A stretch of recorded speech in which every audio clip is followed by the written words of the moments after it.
Welcome to CX Talks here at TDCX Singapore.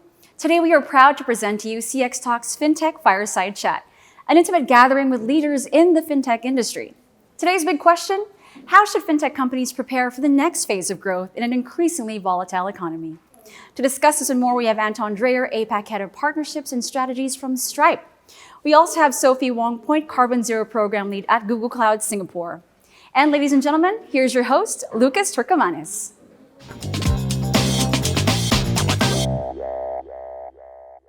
Thank you, Alex, for the intro and for setting us up. I'd like to welcome today's guests, Sophie and Anton. Guys, welcome. Thank you for having us. So recently, there's a lot of headlines. Fintech has been a hot topic. There's a lot about regulation, but we all know that regulation can be an enabler for growth as well as a consumer safeguard. With that in mind, what's top of mind for you, Anton, today with everything that's happening? Sure. So firstly, I would like to acknowledge that there has been quite a lot of noise within kind of the financial service regulation space. But I'd like to take a more payment-centric view and especially drill down on the proliferation of real-time payment systems. So across the region, we see central banks enabled by the right regulation building domestic payment rails, such as Fast in Singapore, which essentially make payments faster and cheaper for consumers or businesses like ourselves.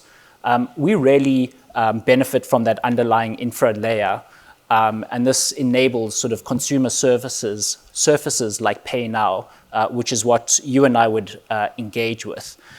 So what's very exciting to me is that we're starting to see bilateral tie-ups. So between Singapore's MAS and Thailand's Bank of Thailand, we see prompt pay and Pay Now linkages. What this means for me as a consumer is I can go to Thailand and actually make an online payment to a merchant on a Thai island where there's not actually an ATM.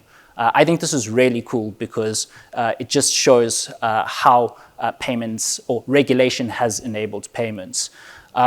Lastly, I want to share that I think a lot of coordination effort goes into sort of establishing these linkages. So central banks, regulators, and the industry has combined to create these seamless payment experiences. And this really could create sort of infinite possibilities for commerce within our region. I think we all agree we would all like to be on a Thai island right now. But Sophie, I'd like to get your thoughts as well. Sure. What I'll do is to start with a macro lens from an industry perspective. So recently, Google, together with Temasek as well as Bain, we launched the 6th edition of the Southeast Asia Economy Report that talks about the 10-year horizon growth or outlook of Southeast Asia's digital economy.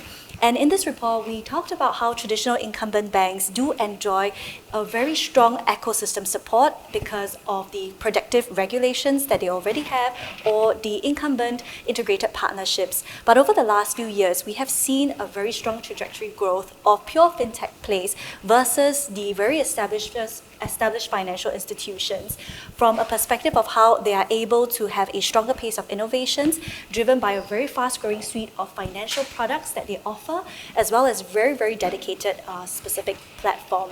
And what that means is really when we look at what's happening in the industry, I want to take that from a macro lens specific to Singapore as well.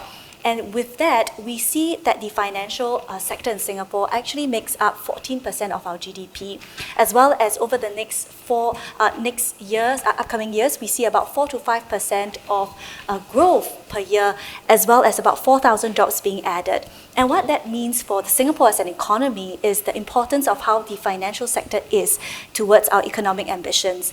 And how I see the regulatories playing a part is that they are core and central in being that facilitator, the ability to look at collaboration and bring together the different parties and stakeholders of the financial sector versus just pulling out the fintechs versus the financial established players.